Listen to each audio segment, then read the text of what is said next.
You're listening to the Outliars podcast, and thank you for joining us. Brought to you by US Egg, the best place for breakfast.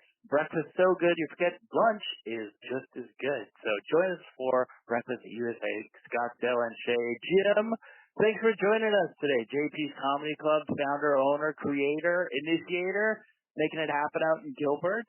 It's awesome what you're doing out there, so thanks for taking this time to speak with us today. But I wanted to get your story, man. Thanks for having me. I appreciate it. Absolutely, man. So you went out into Gilbert and go, we need a comedy club there. Like, how do you get to that conclusion, right?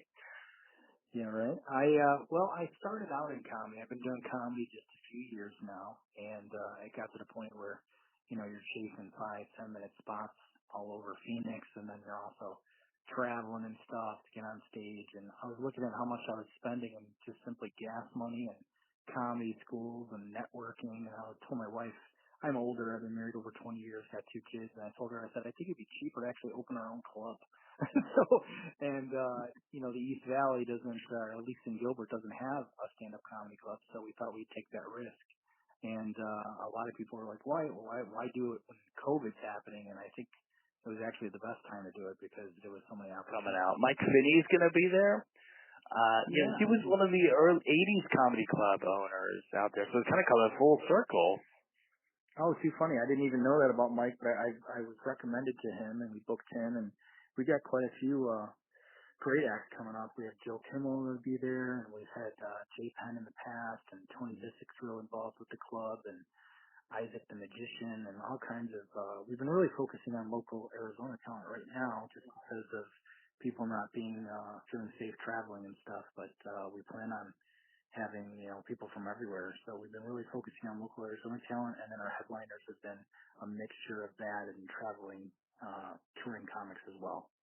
Mm-hmm. Yeah, you got some phenomenal talent coming in there. So I thought Mark Cordes on the bill as well. He's been on the Tonight Show 17 TV appearances at that level. So, I mean, you're pulling in phenomenal talent, but the local talent, I would say is on par with the national people you can bring in. I mean, the Phoenix comedy scene is so good. Would you agree with that? Yeah, I mean, I think that we have a great resource here as far as talent in just every different way, comedy and music and all that stuff and all the arts. And not that we're against, of course, hiring people outside of Arizona, but, it doesn't mean that they're funnier just because they're from a different zip code. So we've been really trying to, tap the resource here, and we've had a lot of great luck. Yeah, no, that's phenomenal. What does somebody need to do if they want to get booked at your club? Yeah, just simply, all they have to do is just send us an EPK and a clip to our website and to our email address. It's jpscomedyclub@outlook.com. And then we look over the clip, and if we're interested, we'll contact you. We also have open mics every Thursday at 9 o'clock as the list goes out, and then an open mics at 9:30. And we kind of use that as an audition. If someone does really well at the open mic, we tend to book them for spots too. But we book a lot of guest spots, of course, feature acts, and then, of course, headliners. So we really try to give more opportunity than some of the clubs have been doing. And I think it's being embraced and supported the way that it should be too. No, I agree. I think the Phoenix scene has gotten so supportive. People are just rooting for each other in a way that it wasn't like that 20 years ago. Like when I first started doing open mics and stuff, it was a little bit more aggressive. But it's matured. Like the whole Phoenix scene has matured a lot. I'm glad to see that. So. But you're doing a phenomenal thing by booking local people and giving them stage time and getting them recognized for people that were ready to do that a long time ago are now getting the stage time. So, but I think it's so smart. So, go ahead. We're trying to give. I was just going to say too. We're trying to give guest spots to not only local talent but also giving them an opportunity to be on a show that's on a Friday or Saturday night, which is really tough to do. And then, get them noticed and then get them ready and prepared since we're a smaller club to go to the bigger clubs like Tempe Improv or Stand Up Live and stuff like that. So we kind of consider our comedy club, it seats 100 people, COVID 50 right now, but we kind of consider it like a boxing gym, get you ready for, we want you to get to the point where you don't return our calls. So we want you to start at our club and then you get to the point where, we prep you good enough with our schools and with our guest spots and our open mics that you get to a point where you get noticed and then your career can go somewhere. So you have classes as well. Can you tell us about that a little bit? Yeah, so our schedule is basically Monday, Tuesday, and Wednesday we teach stand-up comedy classes, and we also are tapping into sketch classes, writing labs, and improv, and that's all ran by Tony Zisick, who is with ComedySchools.com. He's been doing comedy for over 40 years, has been on television, has toured the country, has wrote for some great acts. And He's then, got to be the best instructor in town. I mean, I've never seen somebody work with him that didn't get immediately much more laughter from the audience. I mean, immediately. I mean, that is phenomenal insight that you're getting. Yeah, I just think he's a great resource because, open mics are important, but it is also important to understand the structure of the joke, how to tighten your material, and Tony is just second to none with that. And then Thursday, Friday, and Saturday is when we have our regular shows, and then on Sundays we do our private events. So if somebody wants to book the room and do their own comedy show there, then we allow that to happen too on Sundays. Mm-hmm. Now, a lot of people, yeah, right. You're putting a lot of time into it. You're doing the heavy lifting. So, there's a lot of people saying great things about your club, just the interior and how you put it together. So, can you run us through some highlights of the club in Gilbert?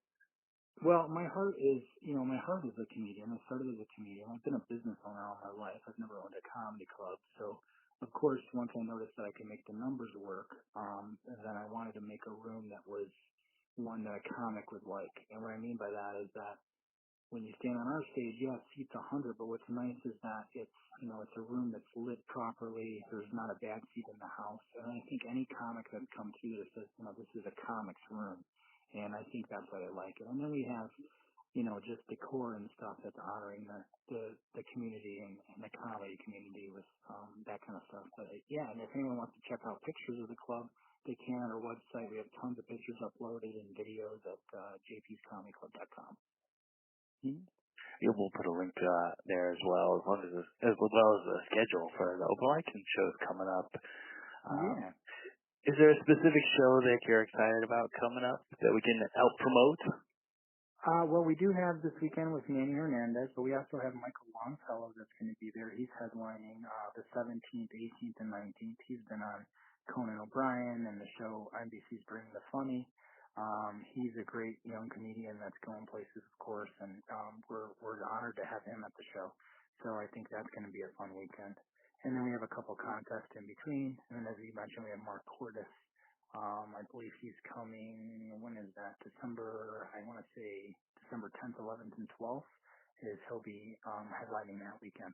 And then we have a couple private events in between then that I think are going to be a lot of fun. We have Black Jesus that's coming. He's so funny. He's done tons of stuff with television.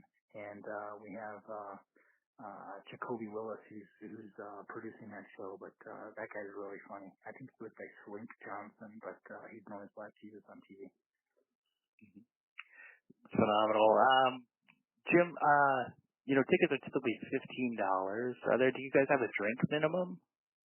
So we just opened like 3 months ago, so we're in the process of applying for our liquor license. We have our court date or our hearing. It's kind of a formality, December 15th with the town of Gilbert, and then I've been told that once that formality is over, we'll have our liquor license by the first of the year, very short thereafter.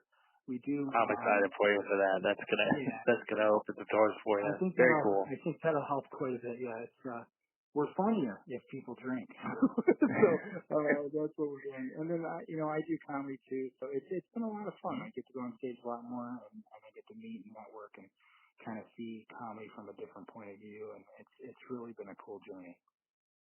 Very cool, yeah. So you're a comic yourself, but it looks like from what I can tell and what I've heard, you put the business first, put the club first, put the other comics first, and I really respect that. I appreciate that. Jim, you're doing a great job. Thank you so much for joining us today on the Outliars podcast, brought to you by USA, best place for breakfast, Scottsdale and Shea. We got mimosas, flights, stick around for lunch. Jim, thank you so much. JP's Comedy Club. Click the link to get your tickets, and we'd love to have you back on the podcast again. Thanks so much, guys. You take care. Yep, take care.